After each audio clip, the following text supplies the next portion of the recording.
नमस्कार दोस्तों, मैं घनश्याम रत्नू मेरे YouTube channel the culture of Rajputana पे आपका स्वागत करता हूं। आज के इस वीडियो में जानेंगे हम मेवाड़ के प्रतापी शासक महाराणा कुंभा के बारे में। मेवाड़ के सिसोदिया राजवंश में महाराणा कुंभा बहुत ही प्रतापी और ख्यातनाम हुए थे। वह एक पराक्रमी विजेता, महान निर्माता, स्वयं उच्च कोटि के विद्वान थे। महाराणा कुंभा को विद्वानों का आश्रयदाता भी कहा जाता है। कला और संस्कृति का संरक्षक भी इनको माना जाता है। इन क्षेत्रों में असाधारण एवं उत्कृष्ट उपलब्धियों के कारण उनका शासनकाल मेवाड़ का स्वर्ण युग यानी गोल्डन टाइम कहा जाता है। महाराणा कुंभा का जन्म विक्रमी संवत 1460 में हुआ था। वह महाराणा मोक्कल तथा उनकी परमार रानी के ज्येष्ठ पुत्र थे। इनके चाचा और मेरा ने मिलकर इनके पिता महाराणा मोक्कल की हत्या कर दी थी, जिसके बाद महाराणा कुंभा को मात्र 10 वर्ष की आयु में राजगद्दी बिठा दिया गया था। 1433 ईस्वी में ये मेवाड़ की राजगद्दी पर बैठे थे। बालक महाराणा के शासन कार्य में सहायता के लिए उनके निकट संबंधी मारवाड़ के राठौड़ शासक राव रणमल को राज परिवार के आग्रह पर चित्तौड़ बुला लिया गया था, जिन्होंने विद्रोही सरदारों चाचा और मेरा तथा महपा पंवार का दमन कर मेवाड़ में शांति व्यवस्था स्थापित करने में राणा कुंभा की सहायता की थी। किंतु राव रणमल की बढ़ती महत्वाकांक्षाओं तथा मेवाड़ के सिसोदिया सरदार राघव देव तथा अन्य सामंतों सरदारों के मनमुटाव और आंतरिक विग्रह के चलते रणमल का वध कर दिया गया, जिससे सिसोदिया और राठौड़ सामंतों में वर्चस्व हेतु पारस्परिक संघर्ष के नए घटनाक्रम की शुरुआत हो गई। ऐसी विषम परिस्थितियों में महाराणा कुंभा ने बुद्धिमत्ता, वीरता और राजनीतिक सूझबूझ का परिचय दिया। उन्होंने मेवाड़ को आंतरिक शत्रुओं या विद्रोहियों का दमन कर अराजकता को समाप्त किया तथा मेवाड़ की प्रभुता का विरोध करने वाले बाहरी शत्रुओं के विरुद्ध तुरंत सैनिक अभियान चलाए, उन्हें पराजित किया।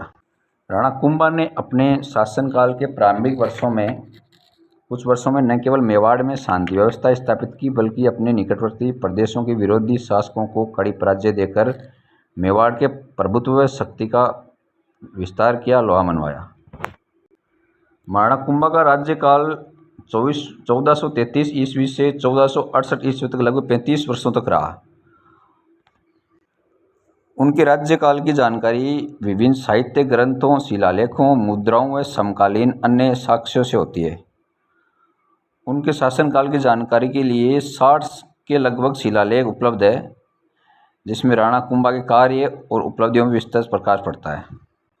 इनमें जो कुछ शिलालेख है, जैसे नागदा के अद्भुतनाथ जैन मंदिर से प्राप्त विक्रमी संवत 1494 का शिलालेख, राणपुर यानी रंगपुर के चौमुखा मंदिर का विक्रम संवत 1496 का शिलालेख, चित्तौड़गढ़ के श्रृंगार चौरी मंदिर का विक्रमी संवत 1505 का शिलालेख, रूपायली से प्राप्त विक्रमी संवत 1505 का शिलालेख, वसंतगढ़ के जैन मंदिर से प्राप्त विक्रमी संवत 1507 ईस्वी का शिलालेख, चित्तौड़गढ़ के कीर्ति स्तंभ जिन्हें विजय स्तंभ कहते हैं का विक्रमी संवत 1517 ईस्वी का शिलालेख, अचलगढ़ के जैन मंदिर का विक्रमी संवत 1518 का लेख, कुंभलगढ़ दुर्ग के महादेव मंदिर से प्राप्त विक्रमी संवत 1517 ईस्वी का शिलालेख, एकलिंग जी के मंदिर का शिलालेख विक्रमी संवत 1545।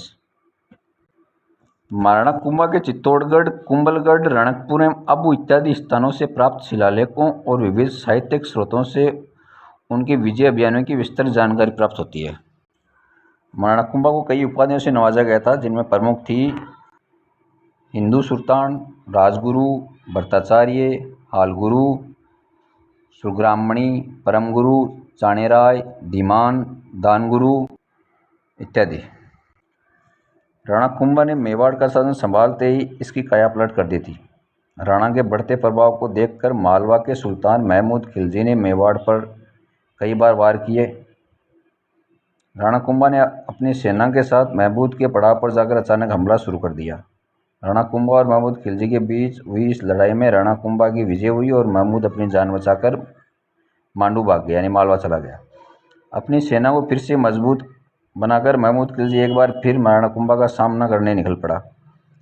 इस बार उसने गागरोन किले के साथ साथ आसपास के कई किलों पर अपना कब्जा जमा लिया, लेकिन महाराणा के साथ फिर से एक बार हुई इस भीषण लड़ाई में उसे फिर से हार का सामना करना पड़ा।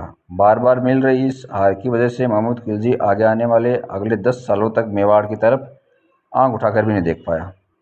महाराणा कुंभा ने 1440 में हुई मालवा और गुजरात की संयुक्त सेनाओं के अपनी इस लड़ाई में एक कभी न भूलने वाली जीत हासिल की और अपनी जीत को सदियों तक याद रखने के लिए उन्होंने चित्तौड़ में भव्य और विशाल 9 मंजिला विजय स्तंभ का निर्माण करवाया, जो राजस्थान राज्य के उदयपुर जिले में है।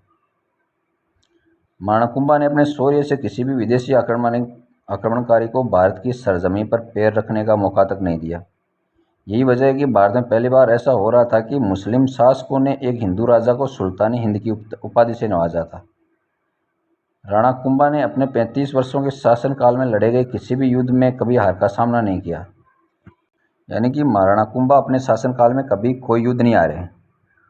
उनके शासनकाल में उन्होंने अपनी 3 प्रमुख लड़ाइयों मेवाड़ के लिए लड़ी। उनमें सबसे पहली और प्रमुख थी मालवा के शासक महमूद खिलजी के खिलाफ हुई जंग।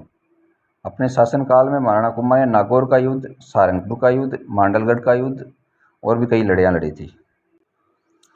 महाराणा कुंभा ने मेवाड़ में अपने 35 वर्ष के शासनकाल में मेवाड़ के कुल जो 84 किले हैं, उनमें से 32 जो किले हैं उनका निर्माण महाराणा कुंभा ने करवाया था। महाराणा कुंभा ने स्वयं कुंभलगढ़ दुर्ग का नक्शा अपनी देखरेख में बनाया था। कुंभलगढ़ के अलावा उन्होंने मेवाड़ में अचलगढ़, मचान दुर्ग, बसंतगढ़, चित्तौड़गढ़ जैसे कई दुर्जय दुर्गों का निर्माण करवाया था। सन 1473 ईस्वी में राणा कुंभा की मृत्यु हो गई, यानी उनके बड़े बेटे उद्दा के द्वारा उनकी हत्या कर दी गई थी। उनकी मृत्यु के बाद उनका बेटा उदय मेवाड़ की राजगद्दी पर बैठा, किंतु वह एक कमज़ोर शासक था। इस कारण परिवार और राजदरबार के विरोध से उसकी राजगद्दी त्यागनी पड़ी।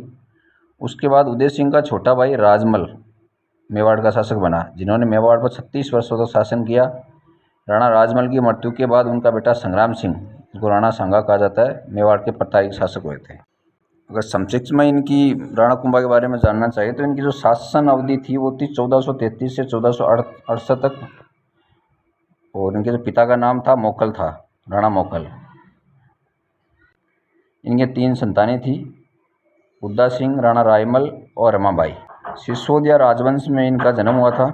राणा कुंभा के माता का नाम था सौभाग्य देवी। अगले वीडियो में मिलते हैं एक नए किले के इतिहास के साथ। अगर चैनल को सब्सक्राइब नहीं किया तो सब्सक्राइब करें, वीडियो को शेयर करें, लाइक करें एंड कमेंट्स करें।